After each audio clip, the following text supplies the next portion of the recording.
All right, so good afternoon. We may have some folks come in and join us. If that'll be the case, we're going to talk about more lessons from the field. So earlier this morning, we talked about some case studies at kind of a high level and some of what we're seeing actually in the field on the trenches of working with companies around the world to secure their APIs. And today I'm going to go into a few more specific case studies, more details, including various verticals and industries, banking, telecommunications, energy, online marketplaces, and so forth. Really focusing mostly on one particular example that I think is a really good example of a logic-based attack on business logic and how it differs from the normal attack surface that we're used to. So a little bit about me, if you weren't in my session earlier today. I've been in InfoSec for over 20 years, so my company is relatively young, but I am not. A bit of a gray beard. Been doing this for a long time. And I was a pen tester for several years, so breaking into banks, and then I decided, hey, why don't I try defending them? And I'll tell you that defending them is more profitable, but breaking in is much more fun. So now I get to do both, and it's a bit of a dream job. So I was multiple roles at global companies, Fortune 5 to startups over the last 20 years.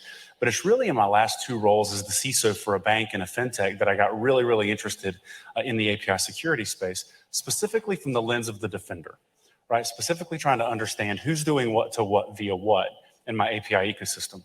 And like for the fintech that I built in Dallas with a local investor, our entire ecosystem was APIs. And trying to construct a modern security or fusion center when your whole business is running on APIs with a limited visibility that's in place today is very, very challenging. So I'm going to talk through some of those things. So today, key takeaways. I'm going to show you the 4 most common gaps in enterprise security programs when it comes to managing and securing APIs. I'm going to talk about real-world case studies, how these vulnerabilities impacted real companies. And the idea there is you can benefit from the knowledge that we have gained and from other people, mistakes they've made, because experience is the best teacher, but the tuition is high, right? If you don't have to pay that own tuition yourself, let's learn from the mistakes of others, right? Nobody has enough time to make the mistakes themselves. And then you're going to learn why a holistic view and approach to API security is really the only way to get your arms around this, to catch up and keep up, right? So those are my value commitments for this session. These are the things that we're going to cover. And I'm going to dive in and try to cover all this material in less than 50 minutes. So the key topics, fundamentally visibility, right? Everybody wants, real-time magic button blocking of things that the systems that are in place don't understand today. But the reality is you cannot protect what you can't see. You can't defend, you can't secure things that you can't see. And I spent a lot of time in really robust organizations with robust risk management strategies. And we did things like, you keep a risk register of all the risks that you're aware of, and you write your risks down, and you make your senior executives sign risk acceptance statements about, I understand the risk here. And you do things like you call it the business acceptance of risk form or the BARF, right? Because you don't want them to sign it, you want them to fix it. But the reality is it's never the stuff in your risk register that winds up leading to a breach condition. It's almost always a blind spot. It's something you didn't know about. It's the server over in some data center or LAN closet somewhere that's beaconing out malware and nobody's looking. That's the kind of thing that we see a lot. Roughly 50% of APIs are unmanaged today. This does vary a lot by company, but it is pretty consistent that we find things the companies didn't know they had running. And once we find it, we go into the second point. Ownership. I found this thing. Cool. What do I do with it? Who owns this? What system does this support? What business unit does this support? What am I supposed to do? Like, who do I assign this ticket to? So in a prior life, a big insurance company, I'll call it BIG for New York residents. You may know who that is. But we were scanning ourselves for Heartbleed back in 2014, right? This is the era where all of a sudden vulnerabilities have logos and names and catchphrases. So, okay, cool, let's do that. It was the meme of the year in 2014. And so we started scanning ourselves looking for Heartbleed, and we found it all over the place. Open SSL libraries that are vulnerable to this, and we found a few thousand instances of it. Cool, now what? We got 260,000 employees. We got 2,000 data centers and LAN rooms all across the world. Who do I assign this to? Congratulations. Hey, Ben, you own remediating these 100,000 issues. Well, he doesn't know what to do with it. And so we did the typical corporate thing where we assigned it to the CIOs over those business units. They didn't know it either, right? And then we'd follow up with them and ask them if they remediated it. And it's like, asking somebody without foreknowledge, do you know the capital of Burma? And they said, no, I can look into it, but I don't know. And then you ask them 2 seconds again, but louder, they still don't know, right? They still don't know. And so a big part of what we do in the field is once we find these vulnerabilities and blind spots, then we help them find owners. And I'll show how the multiple lenses can help to do that. And the third piece is really tooling for logic-based attacks. So WAFs and API gateways and the traditional defenses that we have in place were never built to understand logic-based attacks. And in the prior session, I'm not going to go in as much detail on this one, but we talked about the difference between the OWASP top 10, the API top 10, and what WAFs and API gateways were designed to do. What they were not designed to do is detect business logic attacks. They don't understand business logic. They were never designed to understand business logic. A lot of folks don't understand their own business logic. It's not reasonable for, to put it on some vendor to say, they magically understand it, right? And so the tooling was never built for this. This is part of what we help address as well. And then keeping up, right? Management of the velocity of change, right? The days of the quarterly release calendar where security does a manual pen test and marks everything as good and then nothing changes until the next quarter, that is dead and gone. Those days are behind us for a lot of good reasons. But the reality is you have to change your security strategy as well. And so when we get back to sort of first principles or basics, the API security space is exciting and it's new, but in a lot of ways it's history rhyming, right? History doesn't necessarily repeat, but it rhymes. And so when we think about the way to get your arms around any attack surface, you can go back to the old threat modeling methodologies that we've been using for 20 or 25 years. And start talking about understanding your assets, actors, interfaces, and actions, right? This is straight out of the STRIDE threat modeling methodology that Microsoft first started using in the late 90s and around 2000. And even though the technology is new, the principles are the same. Fundamentally, you have to know who's doing what to what via what. If you don't know who's doing what to what via what, you can't really understand your attack surface and what the vulnerabilities are. So if you use STRIDE, if you're an old dude like me, and you use STRIDE, or you can use others, there's DREAD, there's PASTA, there's MITRE, there's a number of these acronyms. But STRIDE specifically stands for spoofing, S, tampering, repudiation, information disclosure, denial of access, and escalation of privilege, right? And so you take your actors, your assets, your interfaces, and actions, and you build a trust boundary. That's what these red dotted lines are. You build a trust boundary, and if you're drinking the zero trust Kool-Aid, which is definitely a way to go, but it's not quite there yet, then every object has its own trust boundary. But then you look at how a bad actor could spoof, tamper, repudiate, disclose information, denial of service, or escalate privilege against that asset, right? And this is threat modeling 101. The reminder here, the main message here is APIs are just interfaces. The I in API is interface. So we still need to know who's doing what to what via what. Only the difference with APIs is it's company to companies, it's cars. We're working with an auto manufacturer now that's talking about their mobile APIs in their cars. The average car today has 11 computers on board, right?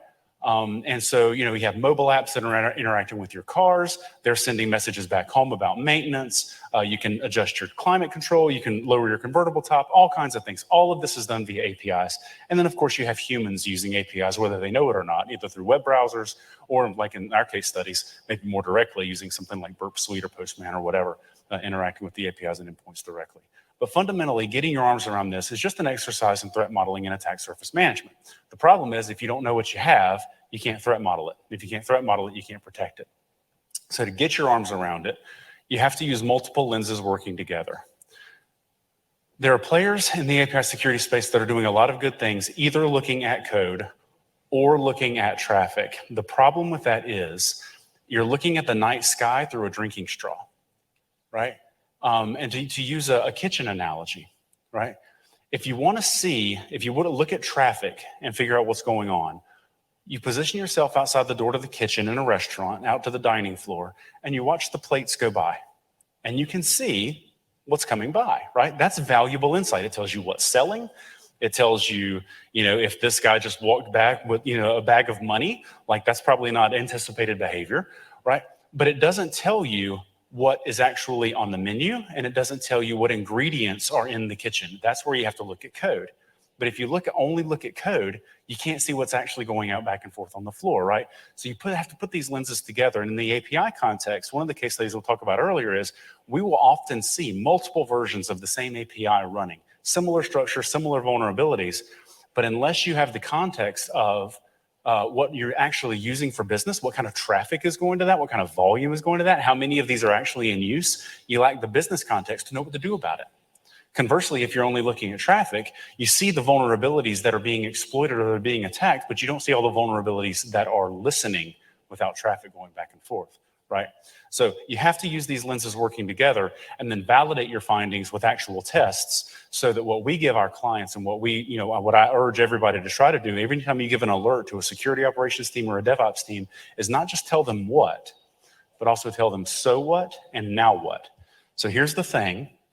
This is why the thing is important or isn't important, and this is what to do about the thing. Nobody needs a list of what's. Nobody needs a list of observations or statistics. That's not helpful. You have to give this context, and the only way you can gain this context is with as many lenses and a fusion engine that can put these things together and apply that context. So this is case study number one. I'm gonna spend a little bit of time on this one, but it's a good one. So this is a major bank. It is not a US bank, but by assets, banks rank themselves by assets, the number of assets under their protection, right? So a $100 billion bank is a pretty big bank. In this case, this bank was just under $100 billion.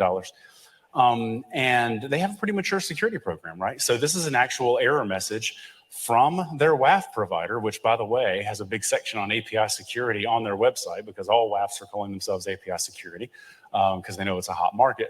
But we went right through it with the logic-based attacks. However, it did block the SQL injection, cross-site scripting, the normal sort of WAF-based attacks you would expect, right, from the OWASP top 10.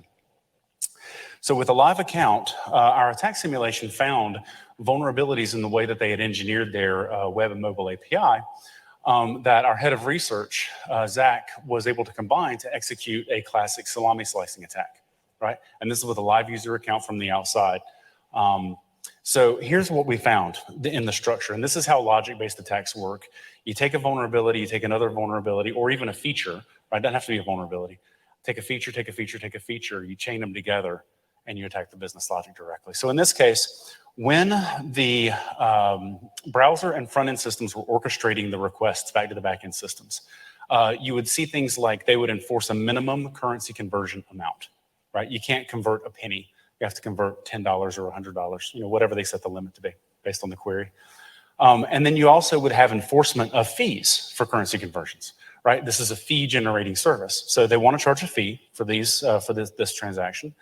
And then when we think about rate limiting, when we talk to them, they were primarily focused on limiting the rate, the number of transactions by, it's a fee generating service. So if you want to do 100 conversions from euros to yen every single day, knock yourself out. Banks love fee income.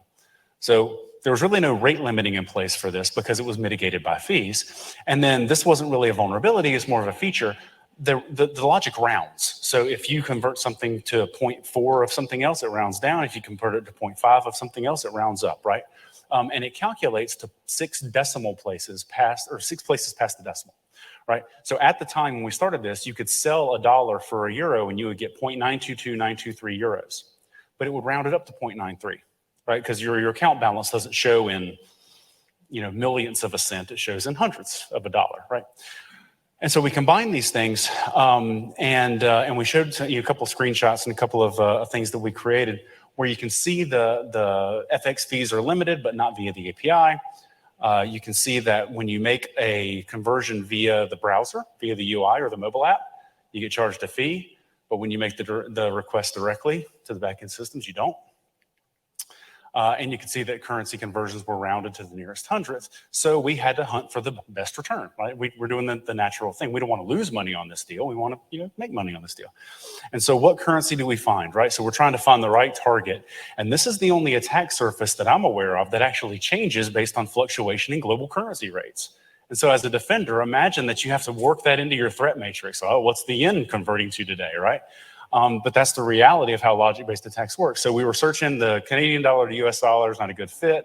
The euro to the dollar wasn't a good fit. We were starting on that one, and then the euro tanked and got all volatile, and then we hit parity. And we're like, okay, forget that currency pair. And so we were looking at the US dollar versus Australian dollar, not a good fit. How about the Canadian dollar to the pound sterling? Okay, got it. So as of the time of this particular attack, £1 sterling was worth 1.55 Canadian dollars. Now, add 2 decimals to that, and you have 0.155, which rounds up to 2, right? So we could sell it 1 for 2, right? And this is sort of what it looked like. And we added obviously some stuff for dramatic effect, like would you like to print money, right?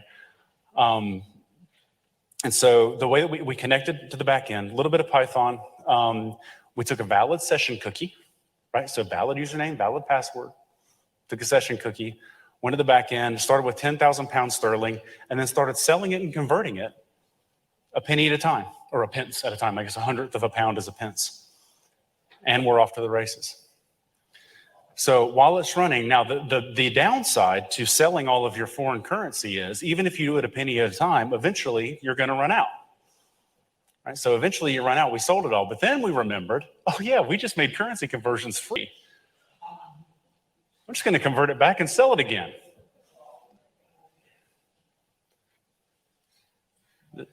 This is a live. Yeah, this actually wasn't what the screen looked like, but the logic here is exactly how the business logic worked, right?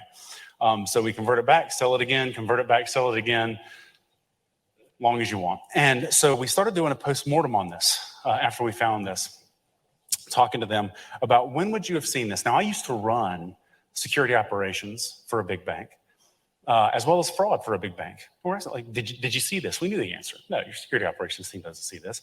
And when you're moving money between internal accounts like this, think of it like pushing air out of a bathing suit or holding a slinky in 2 hands. You're just kind of sloshing money, or sloshing money back and forth between these 2 accounts. So money's not actually leaving the bank.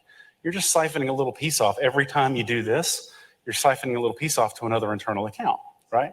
1/100 of a dollar at a time. So when would we have seen this? And you can see this continues, on and on and on, right? So you get the point of the loop. When would you have seen this? And the answer is when you deplete all the resources in one account, the bank has to go out to the currency markets and buy more of that foreign currency, just like everybody else. At that point, you do a manual look back for profitability to see if you made the fee income on that block of currency that you expected. And in this case, no, because we wiped out the fees. But that's when they would have been alerted that something was wrong. And then you see the transaction history and you go, oh, holy crap. But by then, we've absconded. Or we never got greedy enough to actually drain the account. Like once we actually figured out how the logic works, we do that, right? So my question when we talk about logic-based attacks here, this is the key point that I want to make. As you're watching the screen scroll by, what was the hack here? We had a valid user account, valid credentials, valid session token. We made valid requests that the business logic executed in exactly the way it was designed to execute. It was unexpected. We all know that stealing money is wrong, so we didn't actually keep the money. It's kind of funny, actually, when we talked to the bank, they were like, okay, just keep the money that you printed. And we're going to take that right off the top of the of the rest of the engagement. So they at least had a sense of humor about it. But what's the hack here? This is the difficulty with logic-based attacks. What's that? We didn't crack any passwords. We didn't intercept any sessions. We didn't encrypt the data and try to ransom it back. Like we're attacking business logic, and we're basically using the business logic in the way that it was designed, just unexpected. And so where we would have detected this with a solution like ours in place is the queries look different than they should have looked. The velocity was different, right? We would have seen these as anomalies, but you have to be looking for this type of thing in order to see it, right? So that's what was the hack? This is why logic-based attacks are hard. This is why logic-based attacks are really difficult. And this is why WAFs and API gateways have no idea what's happening behind the scenes at the business logic layer like this. So yeah, I have a hand up. Yes, do you have a question? Yeah, so in this attack, it was like when you call the API, there was no the conversion fee going on, and when you do with the web, there was a conversion fee. So with the help of this attack, you were just not charged conversion fee. Correct. So we created the request. We elected not to charge ourselves. So for that, you need to have valid credentials and a session fee. So what if we don't have valid credentials, but we do have a session cookie, and like if the session doesn't expire, so do we need credentials? So you remember that APIs are stateless, right? So every time you make a request, you need to present everything that you need to conduct that. So we gave the backend logic everything that they needed to give us what we wanted, right? Now, if we never had valid credentials, sure, we wouldn't have been able to call the logic directly as anonymous, right? So, like I have been doing pen testing and bug hunting, and I've seen a scenario where if I can, like, I create 2 accounts with different session IDs. If I take session ID of one and change it to another, then I can get the details of the first account to my second account. Absolutely. You just described BOLA and/or broken function level authorization. Yeah. So what if that could be the case here? I could get your session ID and your money. Yeah. Sure. Yeah. That is. You have just described API security top 10 OWASP number 1, which is BOLA. That's exactly right. And it happens all the time. Like I try not to be hyperbolic or like exaggerate, because you don't need to in this space, but finding vulnerabilities in APIs is like hunting a dairy cow with a rifle. Like it's like we see this stuff everywhere. And in this case, I mentioned earlier that the manual processes are what would have detected this.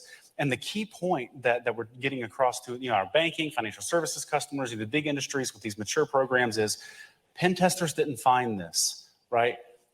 Change management processes didn't detect this modification to the attack surface. Nobody was thinking of, hey, as exchange rates change, which ones are profitable changes.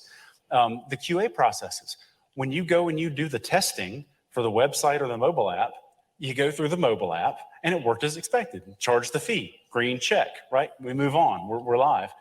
There are blind spots in the governance programs, not just in security operations. And so when I'm thinking of this as a CISO, as a 20-year practitioner, when I see a vulnerability in an interface published to the outside world, that's not the root cause. That's a symptom of something upstream that didn't track this change to our attack surface. And so I need to understand and trace back, how did we get here, so that we're not just playing whack-a-mole every time and depending on either attack simulations or pen testers or somebody else to find this stuff once it's already in production. I want to find what happened so that we don't do this again. And ideally, I drank the shift left Kool-Aid a long time ago. I'm a big believer in shift left.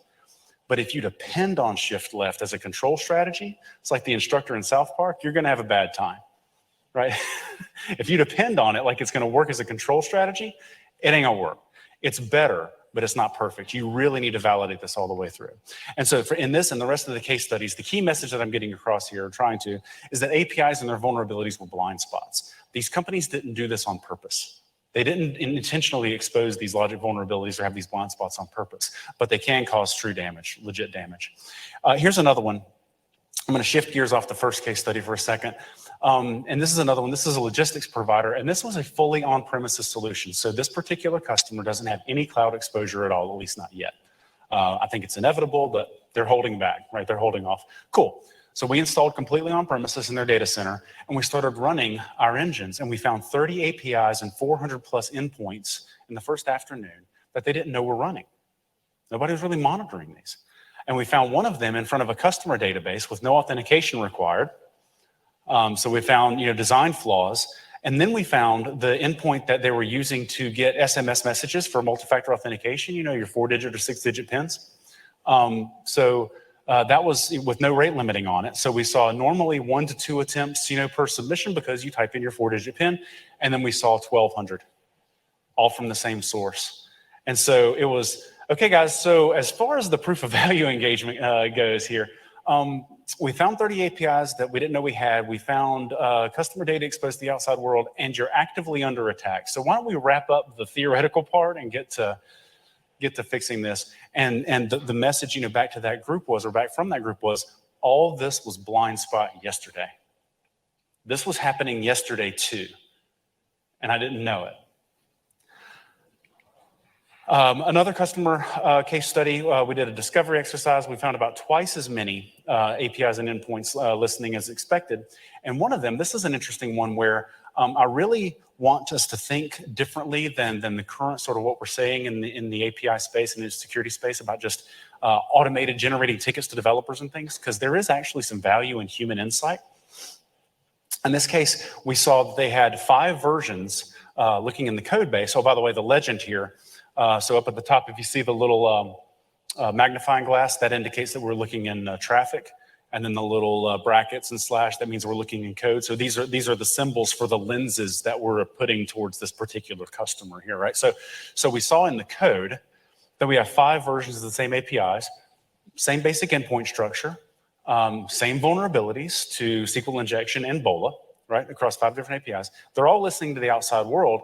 And a overly simplistic approach would have been just start firing off JIRA tickets to the dev teams to fix it in all these different places, right? Because they're actual vulnerabilities. It's not a false positive. But then we overlaid the code, the traffic lens on it. And we saw, okay, so you've got version 5.0, 5.1, 5.2, 5.3, 5.4, all listening to the outside. They're all vulnerable to the same vulnerabilities. We can see that in the code, but you're actually only getting traffic to 5.4.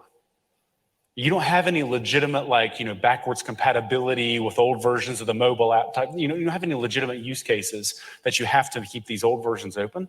So reduce your attack surface by 80% just by shutting those off. Reduce the labor involved by 80% by only sending your developers tickets to fix it once, not 5 times. And then reduce the attack surface that your security operations team has to monitor by 80%. Just by creating a baseline for one of these, right? So it's really easy to automate and be really inefficient and start flooding your devs with low impact stuff that they shouldn't be worried about. Take half a step back and think about it and apply this context, and then get your attack surface under control, get it small, get it robust, and then monitor the interfaces you expect and you expose on purpose, right? There's no business value for exposing these 4 interfaces. It's all risk. There's no value here. Shut them down and then harden the one surface that's left. There's another one. This is a code repository is where we saw this. And this is a perfect case. This case is they had not exposed any APIs to the outside world yet, so there was no production traffic, which is it's a great time to interact with a customer. It's not the norm. Many companies it's already gotten away from them, but these guys are pretty thoughtful, and they decided, hey, we want to address this before we publish these APIs to the outside. So we saw a design pattern in the way that they were declaring and using variables that led to potential for BOLA. Essentially, you could use it one place for authentication, another place for authorization, right? And it looked like a BOLA issue. So we did our evaluation, we hit it with the attack simulator, we found out, okay, no, it's actually not vulnerable to BOLA. They had a manual review process as part of their engineering review that matched it all up. So it was actually okay.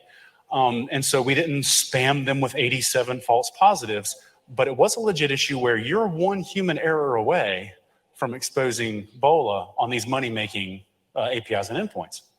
So we were able to give them detailed feedback about change this design pattern. They also had an issue with the way they used an auto mapping library. Change this design pattern, fix it. Then we hit it again with our attack simulation. Yep, looks good. And we eliminated the issue before it ever made it to the production space, right? That's really what we want to do. Unfortunately, it's not as common as we would like, but you can't do that if you only look through the traffic lens. You have to wait for something to be vulnerable and under attack to see it only through traffic. Another one here. We saw APIs that exposed a lot of internal server information. We see this a surprising amount, really verbose logging, really verbose error messaging, servers that are vulnerable to all kinds of CVEs that it's very easy for an attacker to enumerate. And this one, we emailed the CISO of this company from the support mailbox. Not we set up a fake domain and spoofed an email address. We actually sent it from the actual email address of the support mailbox through the API, which is an obvious avenue for malware, ransomware, so forth and so on, right? Fooling internal users. Sometimes it's funny, I was actually at a board conference, Bank Boards of Directors in Chicago a few weeks ago. And we were talking about attack surfaces and things. And I had to clarify for some of the audience members the difference between ransomware, which is something that an attacker chooses to do once they've established a foothold, and exposed interfaces that are unmanaged, which is how attackers get in the first place. So he was saying, well, we're more worried about ransomware than the API security. It's like, how do you think they're getting in? Right? Email is a vector, but we know from FBI crime stats that email is half the vector that it was last year, as attackers are shifting more to expose services like RDP and APIs because they can fly slower and lower in evade detection, right? So don't confuse what an attacker chooses to do once they get a foothold with how the attacker gets a foothold, right? That's an important distinction. Penetration testing blind spots. This one was, we actually made the customer mad, but not at us. We found vulnerabilities, including Log4j, that were exposed to the outside world. So SEV 10.0 denial of service and remote code execution, completely unauthenticated, 3 weeks after they finished a pen test. And so they were mad, but not at us. And we were glad that we provided value. Yeah, this is one of those where we don't wait to wrap up the engagement. We actually call the customers like 8 o'clock at night in his country. So yeah. We want to let you know about this right now. Like if somebody clicks this link, they are going to bring that server down now. And unfortunately for them, it was right after a pen test, which didn't cover the API attack surface. And then this is the last specific one here. This was a security operations center provider that brought us a joint customer, which was the Department of Health for that country. And we found multiple exploitable vulnerabilities in the mobile APIs for the COVID tracking app, for their COVID app.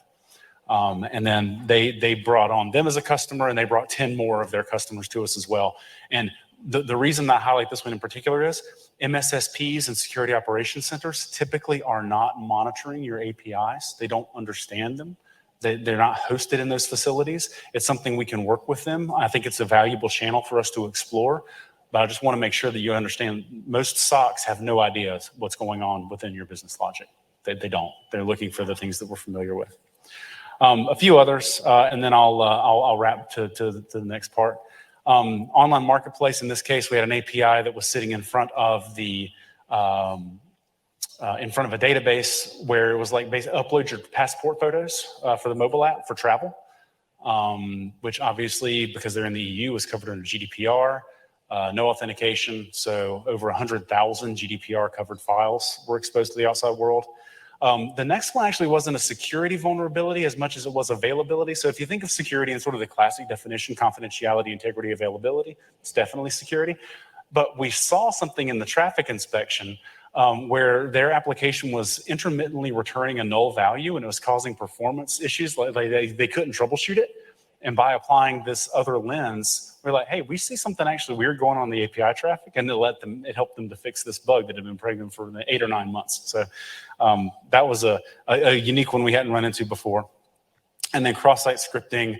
One provider here at the bottom, they were ingesting data from a third-party API that was giving them a lot of personal information, and this is for a medical company, that they never wanted. They didn't know they were getting it. And so part of the blind spots too is if you're getting data that you don't know that you're getting, and it's sensitive data, you're increasing your liability in that case as well. And he didn't know he was getting it until we highlighted it, and then he was able to shut it off and get rid of it. Right. So one of the most embarrassing and costly breaches that I've been a part of cleaning up in my career was a company out of the Midwest at one of my former firms. The attackers literally came in through the roof. We had small office data centers in strip malls all around the US for one of our financial services divisions. And they stole a server. Like they stole hardware, they stole a server. Like they broke out the window and left. They didn't climb back up through the roof. They broke a window out on the ground floor. But we had health information on 975,000 US citizens. And when we had to, of course, we had to disclose, and we had to answer all the questions to the state regulators and things. And in insurance, you're regulated by 50 state departments of insurance. So we had to talk to a lot of different regulators and follow up after this. What were you doing with this? Why did you have it? And the answer from the line of business leadership was, we thought it might be useful someday, which is a terrible answer after you lose sensitive data. We thought it might be useful someday. Obviously, security operations teams, the DLP team, we didn't know it was there. We had no idea that it was there until it was lost. So this kind of a unknown exposure is just unrewarded business risk. Like if you want to store sensitive data and you have to take on the responsibility of protecting it, that's a risk-reward ratio that your business can make on purpose. If there's no corresponding business value, it's just unrewarded risk. Nobody wants unrewarded risk. So the way that we're addressing this, we talked a little bit about before. This is sort of a graphical presentation. We're taking these lenses, putting them together, and creating this context via our Fusion engine. I'm not here to talk product, but I wanted to explain the concepts and the why we do things the way that we do.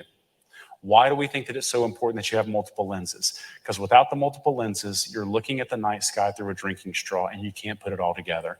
And this is a complex area. This is already a complex area. Trying to make decisions with limited information is very, very difficult to act intelligently. So if your company needs a hand, we can help. We can help close your blind spots, find your vulnerabilities. Happy to do, assessments, code audits, review your API documentation. Actually, one of the things that we do in the code analysis engine is if you have APIs that are not documented, we can generate the documentation for you. And then you can see how bad it is. And then we'll simulate attacks against it as well. So that wraps up the slide presentation. I want to take any questions that you guys might have online or in the room. And how do I get the online questions? Is he awake?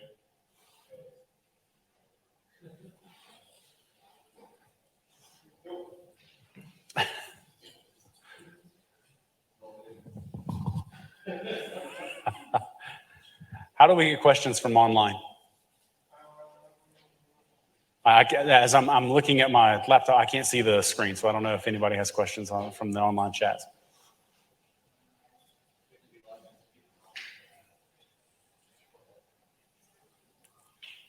Any questions in the room while we're pulling that together?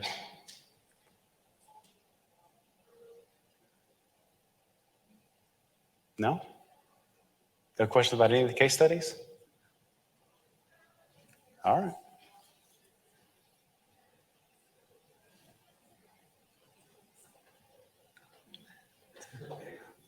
Always wait 10 seconds before we assume nobody has questions.